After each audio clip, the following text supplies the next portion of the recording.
Committee meeting is continuing its special meeting in Irene in Pretoria today.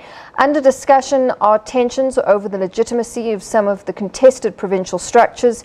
3 provincial structures are under the spotlight. The party's leadership is under pressure to uphold the Pietermaritzburg High Court ruling that nullified the ANC KwaZulu-Natal 2015 elective conference.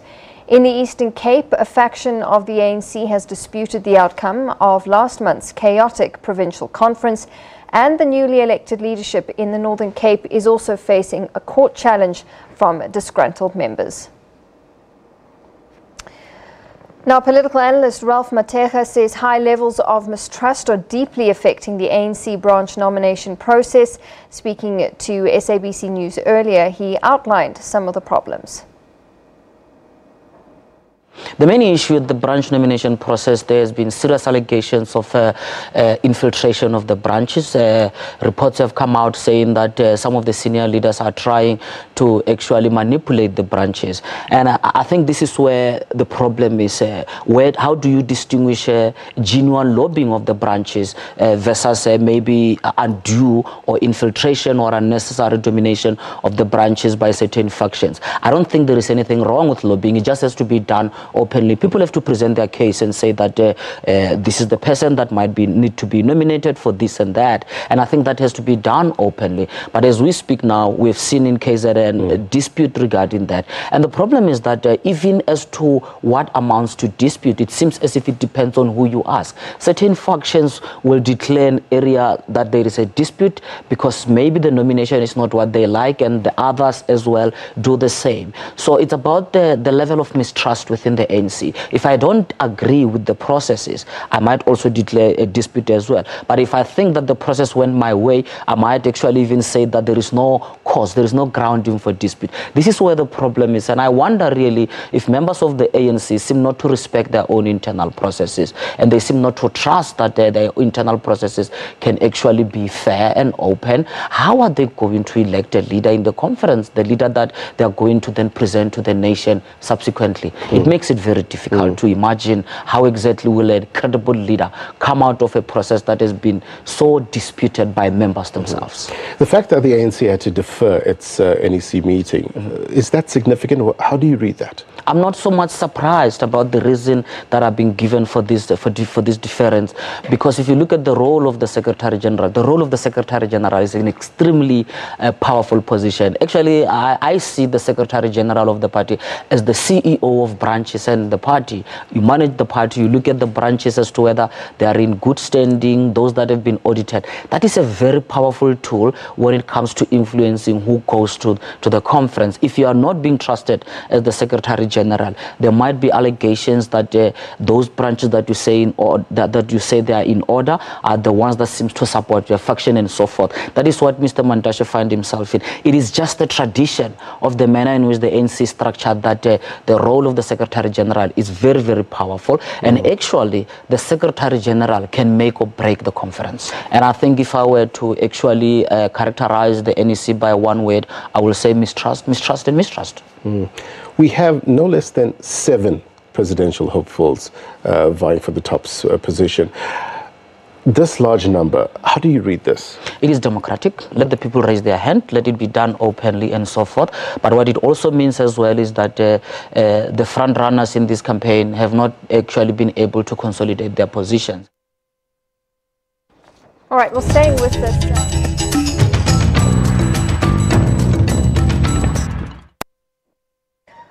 All right, well, staying with us, let's get more now from our presidential correspondent, Mzwandile Mbeje. He joins us live from Irene. Mzwa, good afternoon to you. So the NEC meeting continues. Take us through what we're looking at here, because there are various PC issues, but there's also topics of organizational reports and even possibly the removal of the SG, Gwede Mantashe. Indeed, Natasha, as you know, this is not an ordinary National Executive Committee meeting that is gathering here.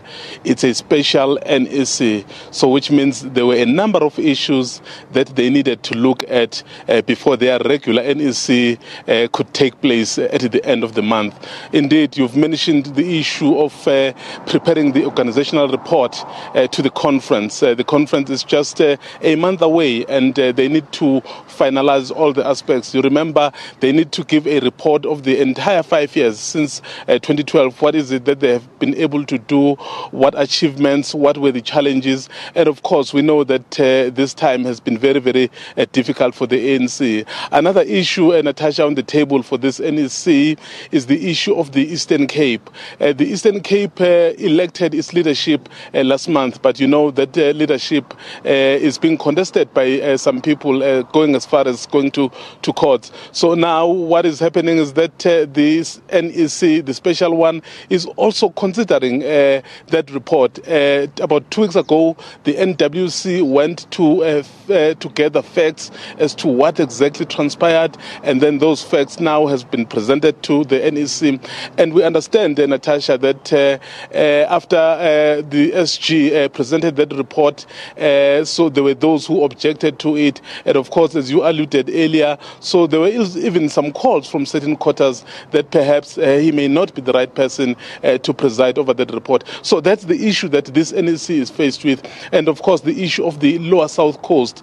You remember that there were accusations from the Lower South Coast region that the PEC of KZN had stripped them of their powers. So, and then they complained that the PEC did that because they had been seen as supporting the Deputy President, Cyril Ramaphosa. You know that the PEC of KZN is by and large known to support Nkosazana Dlamini Zuma. So those are the issues on the table, Natasha. But of course, as you know, that this is the time of the branch general meetings. There are complaints, there are issues that the party needs to look at time and again. So this NEC is using this time to also look at all those issues. Natasha. Yeah, absolutely, Mzwai. But I mean, the outcomes of this NEC and how it will affect the upcoming conference in December, because the question is, how can they elect a credible leader if the internal checks and balances are not respected within their NEC? And then the other issue is, how much of an impact does the possible removal of Gwede Mantashe play on the upcoming conference?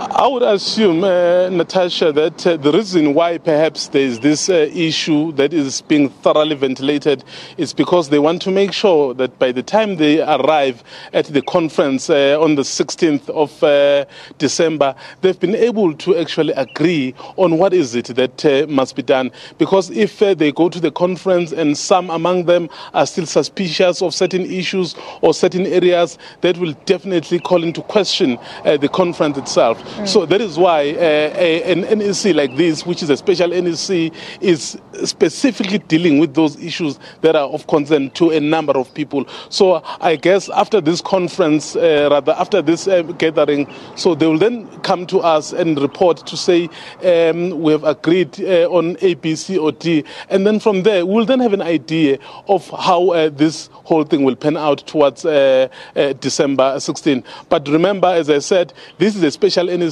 There is an NEC, a regular NEC, which will be the last NEC that is coming at the end of the month. Yeah.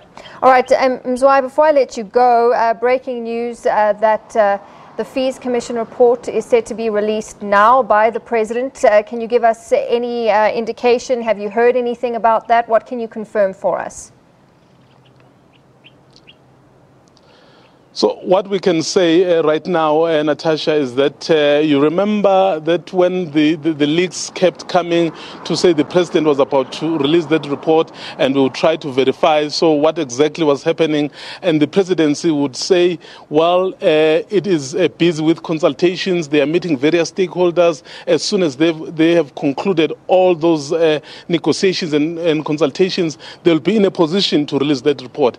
I would assume that perhaps all those things have now been done, and that is why the presidency is in a position to issue that report. Indeed, that's the news that have just come through, and we expect that any moment that report will be released. Whether the free education will be announced or not, it's really a question that everyone else is really looking forward to, because there has been a number of issues whether this country can really afford free education given the economic challenges that we are going through. But at the same time, if a country wants to develop, it really needs to prioritize education. So yes, it's really a fine balancing act that the presidency and government in general will have to do when they release this report. Absolutely, Mzwai, thanks so much for that. For now, we'll leave it there, but I'm sure we'll get more from Mzwai.